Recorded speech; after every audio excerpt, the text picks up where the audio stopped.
Welcome, Paloma. It is such a delight to have you here, and I am just so excited that you have said yes and are here. Let me take a few steps back. We have been following each other on Instagram for a while. I've been admiring your work, and you're from Belfast. So here we are. Thank you. Thank you for agreeing to be here and for being on the show. Thank you. I'm really delighted that you asked me. It was such a surprise, and I don't know what I'm doing, but I'm delighted to be here and to get to chat to you because it's a long time that I've just vaguely been aware of you, on the Instagram things. Oh, there's that girl. She's looking well. Look, there she is now. And there's your children, and now she's on holiday. It's just a very fleeting thing, but I always felt sort of drawn to you. I felt there was I didn't think you were an Egypt. I thought you looked like somebody, like a. That's putting it negative, but you look like an interesting person. So I'm really, really delighted to get talking to you because I think we can just talk about whatever we want and it'll be okay. Yeah, Yeah, maybe absolutely. like that. Yes, totally. And I felt that too, there's a resonance there. There's something there. Mm. So isn't that beautiful that we're here to maybe unpack a Brilliant. few things I know and that's. see what happens? So you are a painter. You're a full-time painter living in Belfast. Mhm. Do you remember a time whenever you were younger that you felt like painting was something that you may want to take further? Yeah, actually, it's funny. I just remember being on a bus one day and thinking I was very young, but I'd heard of Picasso. I just thought that is really good. I would love to be like Picasso. I think that would be a brilliant thing to be, an artist like Picasso. But then it sort of was this fleeting thought that seemed to appear in my head out of nowhere because I don't particularly like Picasso's work at all. But it just came into my head. But it was sort of like a thing. It was like as if you swallowed a sweet. Mm. Down, I could feel it in my chest. It was just like there, and then it sort of went. But it was a thing that happened. It was a thought that I can remember. Whether it's any significance or not, I don't know. But yeah, my early life was music, music, music, music. Every minute was music, music. And then I sort of seemed to morph into, well, I was going out with, in fact, I ended up marrying one time a painter. And so when I was going out with him, I was trying to impress him and I was trying to do neat drawings and paintings and things. So that's how it all started, really, in terms of that. Yeah. Amazing. And so you mentioned the music. Was your parents musical? Sort of were. Well, my daddy used to sing to me every morning. He'd come into my bedroom, pull the curtains open, and sing, "Oh, what a beautiful morning!" every morning for as long as I can remember. So not really, but I played the piano, the French horn, the oboe, the guitar, the bongos. I sang in two choirs, madrigal group, opera stuff, and played in the orchestra, all that sort of stuff. So everything was just totally consumed by music. Yeah, and I think Wow. that is part of what I do now. I just recently did a painting called "You Feel Like Music," and so yeah, it's everything's part of what we are. Everything, cooking's Yes. part of art, dancing's part of if you're interested in things, it all comes into your repertoire of what you have access to as a painter. I think. Beautiful. I love that. And looking back at the musical interest, and you played the piano, was that right? Yes, totally. Okay. Got out of Okay. jams and played the piano until my mummy sold the piano because she wanted to get another sofa in the sitting room and I came home, the piano was gone. It was terrible. But anyway. Oh my gosh. Okay. Wow. And so the music then moved to fashion. Do you want Yeah. to tell the audience a little bit about your journey in the fashion industry and what that looked like? Um, it was a long time ago, right? It was a long time ago. But I mean, I can remember anyway, somebody pulled me off the street and asked me to model, and I ended up in this whole big scenario, and then I was involved in the design of things, and I was involved in buying fabric, involved in merchandise, and I used to take collections across the world to other big showrooms, like the big showrooms in New York and Canada and Toronto and Dallas and Paris and all that kind of thing, and make presentations of the collection that was designed. But I mean, the things that it was really brilliant work. It was so hard because you had to make something that would sell, but it had to be exciting and different at the same time. So it was always this, it was very energetic, working with your aesthetics and your intellect and your creativity. You know, you have to combine them. It's like being an architect, not an architects will go, what? Don't mean that. I just mean it's the trying to balance everything. Anyway, that was all a thing. But then, you know, I had access to certain things, like arriving in New York and a big stretch limousine would come to pick me up. And I'd be going, flip's sake, this is ridiculous, you know.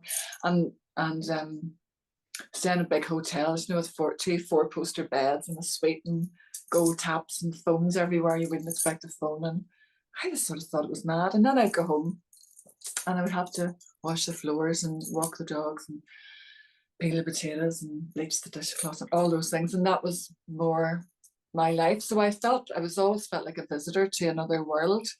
And it was a fascinating world. And I learned so much about people and met film stars and pop stars and all that kind of carry on. But so that was very, very interesting to me, just as a nosy person. It was just interesting to see that part. It's just like a little window. It wasn't my world, but it was just a little window into a world that maybe you don't always have access to. I don't know why I got that little glimpse. It was just a little glimpse, but meeting those people and hearing their stories, and where maybe I would have been very judgy about a lot of those people, you know, I'd think, oh, they think they're all that, blah, blah, blah. But I'm really deep. It's the kind of way you think when you're 18, when you're 19. But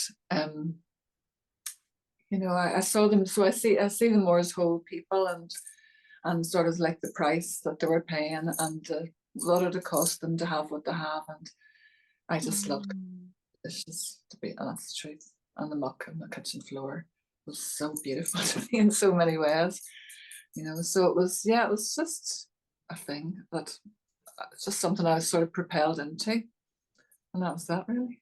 And that was And that. I thought I just want to do what I really want to do with all my heart and soul. That's what I want to do. And so I just started making moves into to get to university. Yeah. Hey, so you went to Ulster University, isn't that right, here in Belfast? And you studied fine art. Studied fine art painting, which was hard because the painters were sort of done. The painting was out, and it was, you know, you had to do all these things to get good marks. You sort of had to do things like I can't remember what you call it, performance art and installations and all that crack. But I just wanted to paint, and it's lucky Mark, let me forget his surname. Anyway, I had a lovely man in charge of fine art was a painter, so he was very nice. And Neil Shawcross was there, and he would say, go for it. And I remember what you call him, Paddy something, he's an artist, he's doing MA, and he's married to Sharon Kelly, is it? Is that a singer? I'm terrible with names, but anyway, this artist guy came in. He's really lovely, Paddy. He paints wee houses and all. He shows the Fendereschi Gallery. Anyway, forgive me, Paddy, I can't remember your surname. But he was really quiet and really shy, and his voice was really low. And I was doing a painting, and he came and stood beside me while I was painting, and I just looked at him like, oh, flip, I can't get it right. And he just said to me, just get lost in it. Just get lost. And that was my whole, that was worth doing that degree, just for him to speak that into my soul, because I knew that that's what he did, and I knew that he knew how to do that, and because he knew how to do it, he was able to transmit it into me in a way that really hit me and changed my life in a way. Wow. So funny, I'm just saying that because sometimes it's the little things that you do, or the little things you say under your breath, or just funny little things that you're not aware of. It's not when you're standing on the podium going da da da da da. It's sometimes little soft things that you do that you just don't know what you're doing and how you're helping people. And I think that's part of it. I just love that about life. That life is made that way, that, you know, it's just so, I think it's quite funny. Absolutely, I agree. And it's quite magical, you know. It's beautiful. And so in your process, have you got, whenever you are about to create, or the creation process in general, do you have a ritual? Do you have a routine? what happens when you get, is there an idea that comes into your mind? What does it look like, Paloma? Oh, it's bad. It can't be that bad. Well, there's a lot of, I mean, my process is there's a lot of staring at an empty canvas. So when I get a big canvas made, a big white canvas, this is just the way I am. It sounds ridiculous, but I sort of have form a connection with the canvas that comes in to the studio, and they're usually quite big, and they're a thing, you know, they're a thing there. And so I start to form an energetic bond with the thing that I'm going to work on, because it and me are going to work together, and I have to tap it out and stretch it and prepare it and pat it, and there's going to be a lot of stuff that happens between me and this canvas, so I have to bond with it before I can do anything. I don't know if anybody else does that. Like, this is just what I do. I never tell anybody these things, so here we are telling everybody now. How lucky we are. It sounds so crazy, like you just sort of, you never tell people all the things that you do, but anyway, here we go. Sure, you only live once. Exactly. So that's part of it, is before it happens, and so there's a lot of staring, and I think that, I mean, making a piece of art, or I just call it painting. Somebody else can call it whatever they want. I just call it painting. I mean, for me, it's such a big thing. You know, but it's not that important. You know, I know there are eye surgeons and social workers and all sorts of other people. I feel very, you know, what am I doing? But it's just every little piece matters. So my little piece matters to me, and I try to do it the best that I can. But it's not that there's an idea. And I'm trying to paint the idea. So some people are always asking me, what's your painting about? And I just want to say to them, it's not about anything, because it's not about anything, but it is a thing, and there is energy of it. So it's kind of, I mean, it's about all your ideas of life and all your experience. You bring,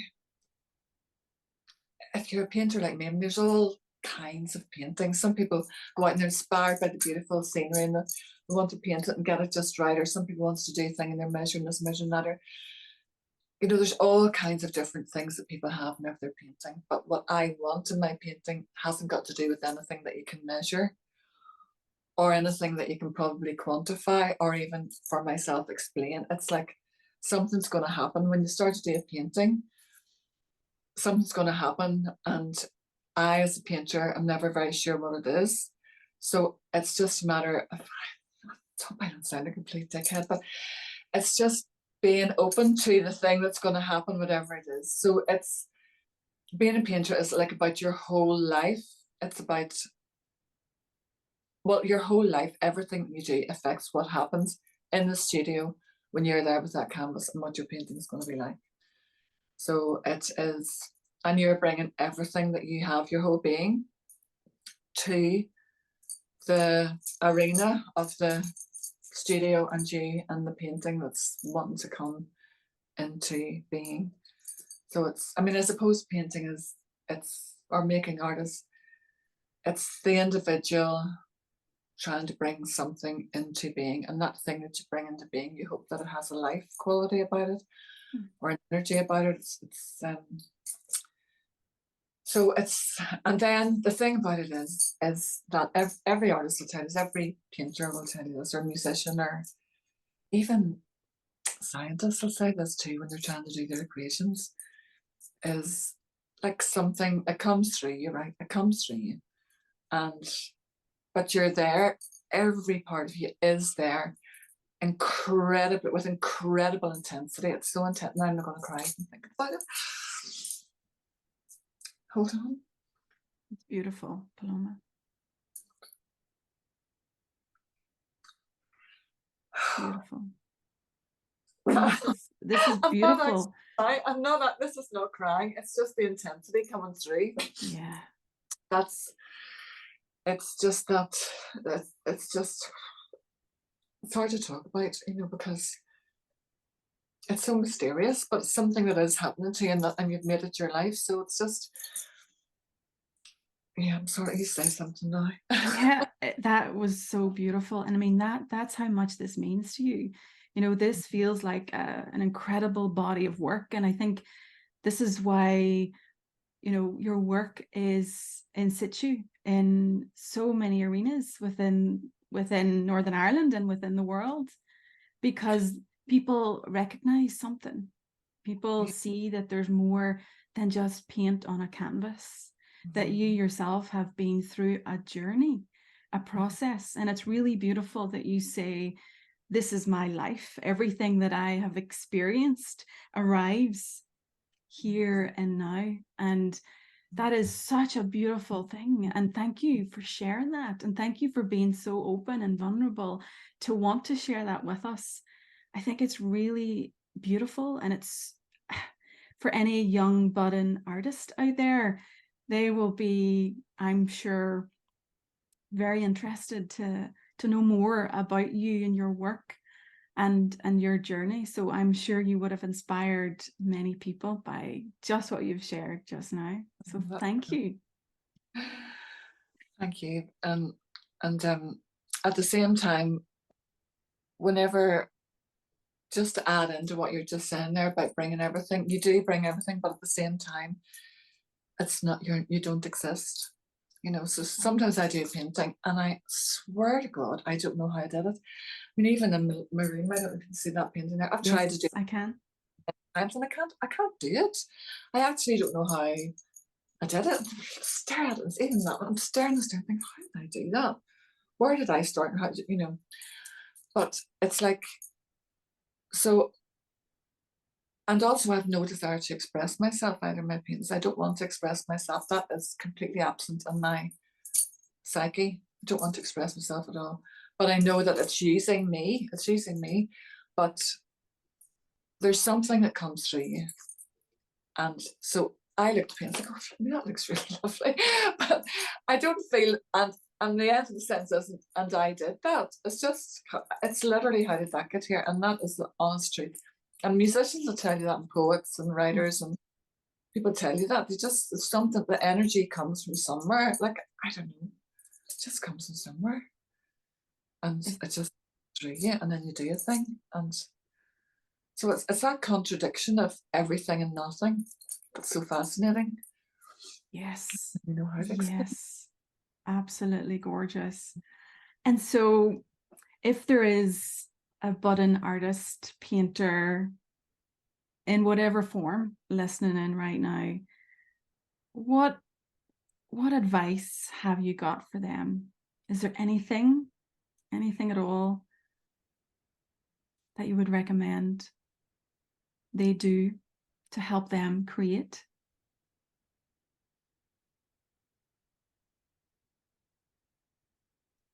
I think it's something to do with absorption, absorbing. It's the intensity of your existence. It's the intensity of your, I think, do anything that will help you to open out yourself to, it could be something you do very proud, like it could be embroidery, it could be dancing, opening yourself to the music. It's whenever you eat, opening yourself to the tea before it gets cold. Yes, perfect. Actually, I want to mention that Paloma recommended we have a cup of tea at the start of the interview. So very glad of that. Oh, it's like opening yourself to the world, you know. And it's like, I don't know if you know that poet David White. He's more than a poet. He's other things, but he is a poet. Whyte. There's an idea. Go and look at that guy. Listen to him right from the very beginning. I can't remember what he said, but I've been listening to him for 11 years. But he has, I have it written on my studio wall, and it's everything is waiting for you. Everything is waiting for you. And it's like the world is there. And sometimes we can go around, well, I can't go around moving my head and my stories and imaginations and things like that, but the world is there to be seen and felt I think the world wants us to respond. I think the trees want us to say hello to them in the morning. I think the birds want us to say hello to them. I think the Mm. sky wants to appreciate its vastness and its beauty and its, and the leaves on the trees, want us to appreciate the beauty of their color and, and the rain and everything. And people, whenever you meet people, that you really see them and touch them and let them touch you. It's sort of this opening. I think that's a big part of what it is. It's learning how, and it does, you can't just go, it's just not like that. Our soul isn't like that. And I think, yeah, it's something like that. Like when I go out in the morning to walk the dog, oh, just to go out in the air, it's so exciting to me. You're saying to me, what's the day look like, and I can't tell you because it's so embarrassing because I literally open the door and go, oh my God, the air. That's The air is so gorgeous. exciting, it's so beautiful and fresh. And like I woke up this morning at 4 o'clock, it was so dark and misty outside. Then I woke up and the sky's blue and the air's fresh and the leaves are vivid golden yellow on the ground and bright fuchsia pinks. And it's like an Indian, you know, thing in the river, that thing. And it's just all so amazing. So it's like, everything becomes an adventure. Everything is Mm. beautiful. Everything's full of wonder. It can be if you're open to it, but not all the time. Like, don't go around the state of wonder all the time. But yeah, it's part of, yeah. And it's just about whatever it is that calls you, whatever it is that calls you. And it can be such a quiet calling. It can be just some jumping up in your face. But usually I think I love listening to, there's a cosmologist, my favorite cosmologist, Brian Swim, Swimme. But he talks about in the beginning of time after the Big Bang, and apparently there wasn't a Big Bang, I can't keep up with science, can you? But anyhow, say there was, I don't know. But he was saying about all the gases and particles, the hydrogen and all the different things that are there, that they come together to form molecules, and then they come together to form planets, and they come together to form galaxies, and come together to form, systems and all that. But he was saying that the thing that drives all these things together is, oh, what is it? I forget the word. I had it, and then I went off into. I went too far in my head there and forgot. It's not seduction, but it's something like that. It's oh, I begin to see what the flipping heck is it? It'll come back. Say it. Did you get It'll it? come back. I'll come back. But it's this thing that draws you gently. There. It's attraction. I think it's something like attraction. It's like the things are attracted to each other, like physically in terms of atoms, they're actually attracted to each other, and some atoms come together and some atoms don't. And so he says like the whole overriding principle in life that drives evolution, I don't believe in evolution now, but I do believe evolution within a spirit, within a species. But apparently evolution's their question, evolution as well, sure, whatever. But it's this attraction, and so it can be very slow and very subtle, like planets forming. But there's something that comes to you. I think everybody has something that calls them, but it's such a quiet voice, so you have to be able to hear it and take action in the smallest thing. Like I remember years ago, I felt that I was being trained by God, the universe, life, whatever it is. It was like I just thought I had to obey this voice. It was like subtle things, like moving things on the table, the way I stood, and then how you breathe, breathing, trying to breathe more beautifully, how you walk. So it was like something was refining and honing me in many, many ways, but it was my willingness to surrender, to open to that voice that then becomes, so I can do it whenever I want to paint. I can throw the paint over it when I've painted it for 3 months and completely destroy it. If that's what I have to do, that I will do that. I will be prepared to lose it. You have to be prepared to lose in time. But so anyhow, that's another subject. But that's what I said to anybody. If you have a little calling, something that's pulling you like a little thread, just go with it and see where it takes you, and don't force it. Just go that little bit, and it might only be one step. That's another thing David White says. He says, where to begin? Begin with the first step, the one that's coming to you. Just that one little step. It doesn't seem like much, but if you don't take it, you'll never get anywhere. So that one step is immensely important. So don't say, oh, I don't know what to do, but I could just do this, but do that little thing. Maybe watch, if you like the flute, watch the video of somebody playing the flute, or go and talk to a flautist, or whatever it is, whatever the little thing that draws you, look at pictures of flutes or whatever. Just take the smallest. Okay, so what I'm trying to say is, don't underestimate the small things. Mm-hmm. Small things are your guides.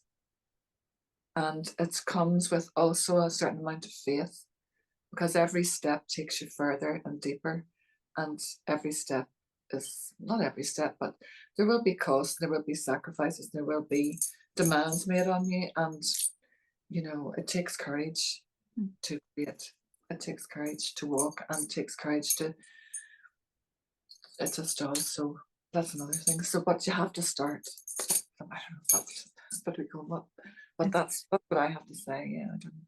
That's gorgeous. Taking one step at a time and not knowing. And that's a very beautiful thing, because we don't know what that next step is going to look like. It's going to feel like. And if we don't take that, then we won't know what the next step's going to be, or the next step after that.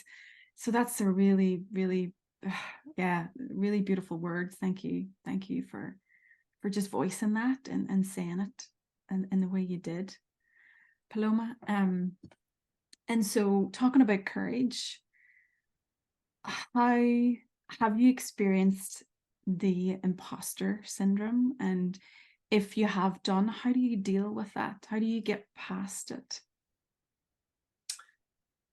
Imposter syndrome. Could you say a wee bit more about what you mean by that? I've heard people talk Sure. about imposter syndrome, that they feel like, yeah, well, let's try and talk about what we actually mean. Yeah, I find a lot of people do experience it. absolutely. A lot of people do experience it, especially if they're maybe trying to start something new, a new business, a new venture, being an artist, putting their work out there, that there is this feeling that comes up whenever they're about to take that step, that next step, as you just talked about. There is sometimes people experience a voice and a feeling of, oh, I'm not going to be good enough to do this. I don't think this is right for me. I don't think I can do this. I don't think it's possible. I love it. I really want to do it, but something's holding me back. Something is stopping me from taking that next step. Have you ever experienced that in your journey? I have a think early on, I used to be very shy about bringing the paintings to a gallery, and I would just say, like, if you'd like to show this big painting, and I'd say, just put it in the floor. I just put it in the floor somewhere. And things like that, because I thought, I thought it was good enough, but I thought they wouldn't know that it was good enough. I thought they'll not understand that. So just get it in the door and get it on the floor. Sure, at least that's something. But I think, you have to, like, it depends how deep you want to go, but you can talk about shadow work and going deep and dealing. Whenever that voice comes up, it's a voice from your past. It's a voice somebody said to you whenever you're a little child, and you have to look at that and say, I hear that voice, that little voice that's afraid. So you have to say, I hear you, I hear you, and acknowledge it. It's sort of acknowledge the voice and say, well, feeling like shit, I'm really worried about this, sorry. I don't think I'm good enough, all that stuff. And that's part of being a human being, I think. If you didn't feel that, you might be a right cow, I'm going in because, I just think I'm great. No, so just allow yourself to feel that way. Just say, right, okay, I feel this way. I'm really worried. And I don't really think I'm good enough. But I understand that's, there could be all sorts of reasons why I say that. And then just say, but today I'm the grown up. I'm taking charge, and I'm going to do it. I'm just going to do it anyway. Might be a bit weak, and they might laugh at me, but I'm just going to do it anyway. And you don't have to be all, I'm going to kill it, like America. I'm killing it. I'm going for it. Watch me. Nothing's going to stop me. I'm going to do my thing. Things like that sort of tires me. I just go, right. Let's do it, and just go gently. Just go gently into it and see what happens. And if somebody laughs at you, then you can go, whatever, but just have to take it. You have to take a few knocks in life. You have to, if you're an artist, tell me, I'm going to tell you, you're going to be used to despair. Like, you're gonna, despair is just part of what you have, but you do actually have to learn. You have to broaden yourself out to handle despair and not knowing and worry and not knowing where your money's coming from and whether anybody's going to like this thing you just spent 6 months making or if it's any good. You have to get bigger within yourself, and that's why, there's a whole aspect to being an artist. You have to face things. You have to walk into the unknown, walk into the fire. You have to get burnt. You have to get wrecked. You have to, but it's all part of making you into the being that can hold the paintings that want to come. You have to be. You can't be a wee pitter person and think that a work of art's going to come through you. Like I used to listen to Mozart as a child. Think, how did he hold that electricity, that energy coming through his system? And you feel the energy coming in. I remember whenever I was younger and starting to paint, you'd feel the energy coming in, and I used to have to literally run across the fields and back or down the hill and up the hill just to. I couldn't embody. I couldn't hold the energy in my body. So that's part of it. So you have to develop your courage. You mightn't always be courageous.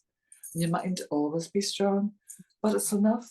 And you've done something. Look at what you've done and just don't worry. Just feel wick and do it anyway. I love it. Oh my gosh, I love that. Feel wick and do it anyway. Oh my goodness. Get used And to feeling wick. Just get used to feeling wick. If you want to be an artist, just get used to it. I love it. And that's it. Take it in. Use it as electricity, use it as fuel. Yes. And it makes you question yourself and say, well, is this any good? And what do I think? Because it all boils down to what do you think? But you will become a different being. You will become a different being as you walk into your own aesthetics and your own creativity and your own sense of what is beautiful, true, and good. As that develops within you, as it will if you go into this journey, like it's it's a lot. Wow. I never say any of that stuff. I just go, say you paint on, and you go into the taxi and you say, what do you do? Oh, I'm a painter. I think I'm going to say I work in a bank or something. But anyway, it always comes out when I'm a painter. I go, I love painting. I painted. I remember I painted painted a guitar once, and it was. That's really good. That's really good. Do you still paint? No, but I would love to. Everybody says I would love to. And I think, oh, that's nice. You never tell anybody. It's wild. Don't do it. Nice. Oh my goodness, Paloma. So yeah. So. And your work, as you mentioned there as well, briefly, about the time it takes. So, is it obviously I'm feeling it's going to be completely different for each painting, but is there a time frame you allow yourself, or what has it been in the past? What is the minimum amount of time you've spent on a piece of work, and what's the maximum time? It's hard to say because it depends on the scale of the piece. Whenever you're doing big paintings, I feel like a farmer. That's what I feel. People go, oh, you're making paintings, it's so beautiful. And I feel like a farmer digging a field. You used to mix all these big amounts of paints, and I work a lot on the floor, and I've got big brushes, and I'm scraping stuff off and putting stuff on and getting it across the thing, trying to get it even. It's all coming on and off and up and down, right and right. It's like, that's why I'm so skinny. It's wild. So you were asking about time. So yeah, it's usually months. But I might not be working on it every day. I might work on it for a couple of hours, and then I'm wrecked, and then I'm just looking at it and just getting over it. Even though it looks like nothing, I'm like, what is that she's doing? That's ridiculous. Big pile of scribbles or something. And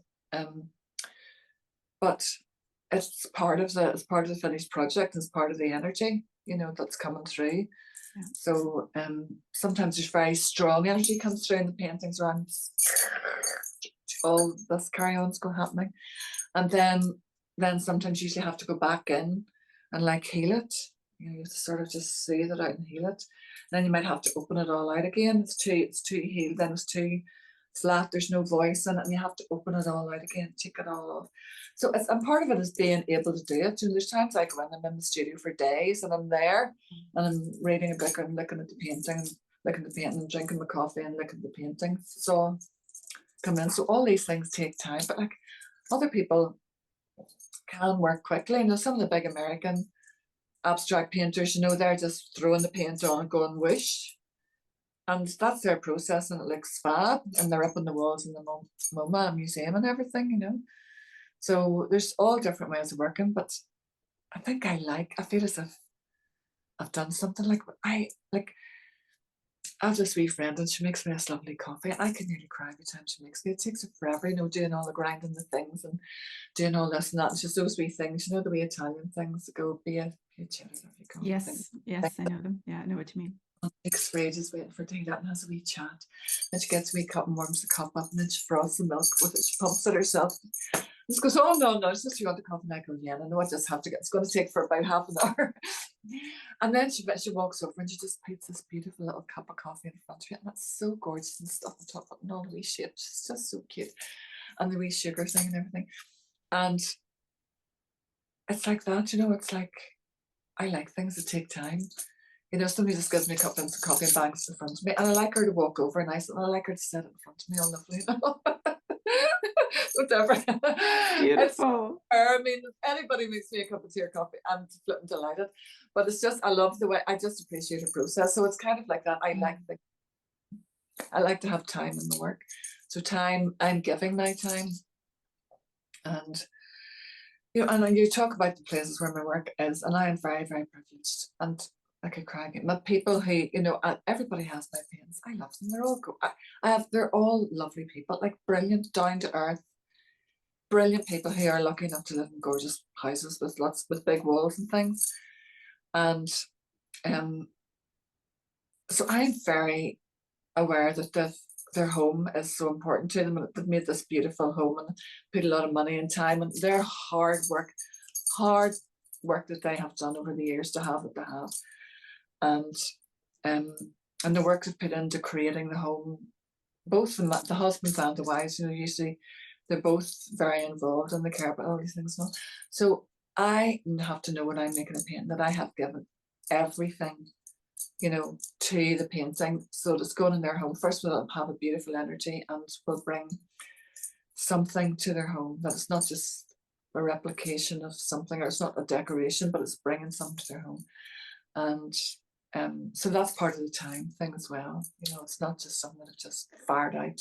But I mean, people fire things out now. That is a thing because they work in a different way. Their nervous system is maybe different to mine. Mm-hmm. You know, and their thinking's in a different way. That's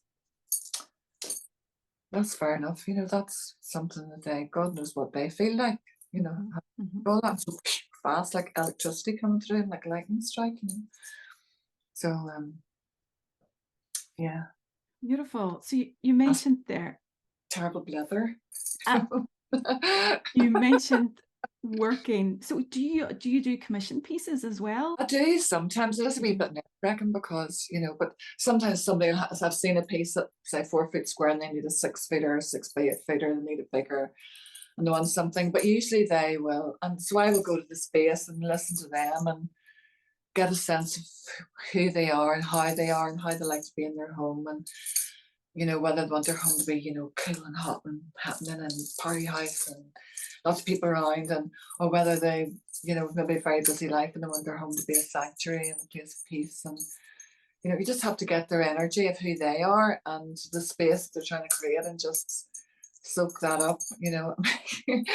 One of my friends you know, she's now my friend, but she's a client, lives nearby, Sarah, and she was saying, you know, she was giving out to me because she brought me around to her house to talk about the piece of art. So I just sat with my feet up and stared at the wall, you know, and like she was trying to talk to me and I wasn't paying any attention to her. She said, Paloma, but I was really trying to soak up her wall, you know, because, you know,